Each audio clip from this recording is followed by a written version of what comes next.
right, so here's another holiday Christmas movie review.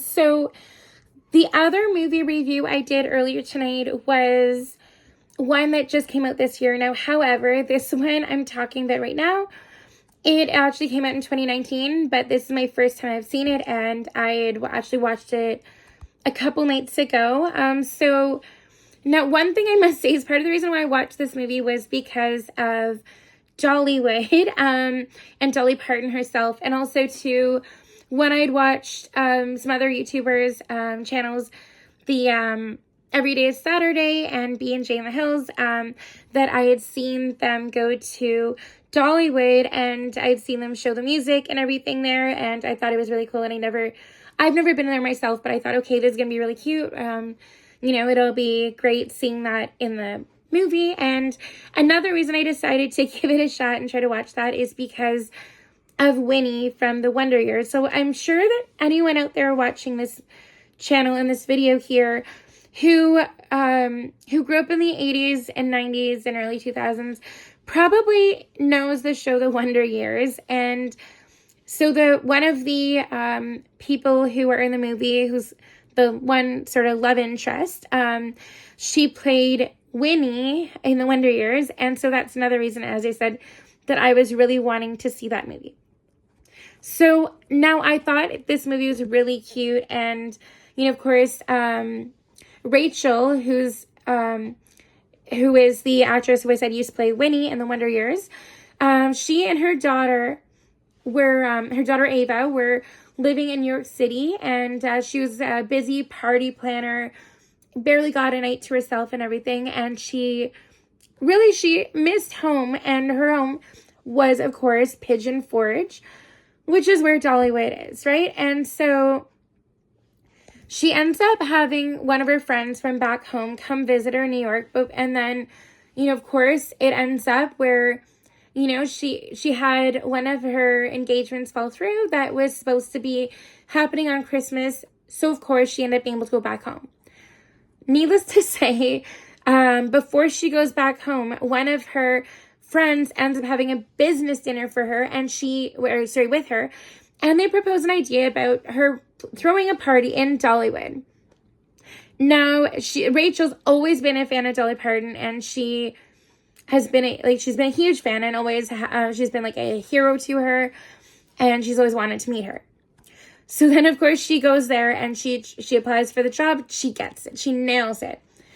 But needless to say, she doesn't realize this, but she's going to be working with someone else, and a guy who's been working in Dollywood for years, and he's been trying to get the general manager position. So he actually did grow up with her. And, they realize that, as they hang out and spend more time together while they're party planning and everything. And then, of course, he also spends time over at her parents' place, which isn't far from Dollywood. And, they build Yule logs together. They decorate, they make cookies, and then they even go line dancing. And he takes Rachel and her daughter to the Peppermint Lane. And they have a nice time together, and he tries to take his mind off of the stressfulness of trying to get the general manager position. Needless to say, they end up throwing an amazing party and make it one to remember. And of course, Dolly ends up being there, and she realizes that that Rachel really does like this guy that she's been working with. And when Rachel thinks that he's left Dollywood, that he's quit, that he's taken the other job offer, Dolly said, well, no, he didn't leave. He got the general manager position. And so she's like, what? He did? He's still here?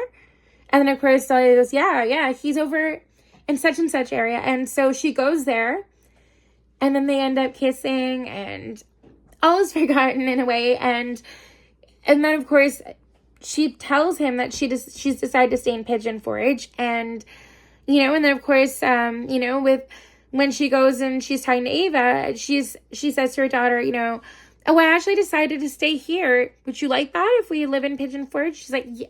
Oh, could we? Could be. I'd be so happy.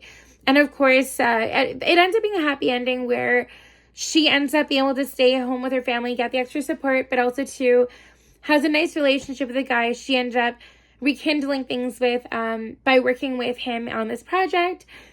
And then also too, she'd previously had a love of writing books and writing stories, and she decided to put that idea or that dream on hold. And then of course, all of a sudden when she's back home, she starts writing again, and she realizes how much she loved it. And then the movie ends like 1 year later, and they're under the tree, they're exchanging gifts, and then her boyfriend that she'd also been working on the project with, he ends up going, oh, you know what, actually, Rachel, I think we missed one. It's right here. And it's for you. And then she opens it up, and sure enough, it's her book. And then she's like, wait, why would you be giving me my own book for Christmas? And then he goes, oh, why don't you open it up? And then inside is a letter saying that they decided to use her book in Dolly's imagination library. And so, of course, that's the biggest dream she'd have come true. And she's happy with the guy she loves, her daughter, and her parents, and she's got everything she ever wanted back home again. And so, yeah, if you've seen this movie, let me know what you thought. If you haven't seen it, but you'd like to, let me know. And also, too, don't forget to like and subscribe. And until next time, take care.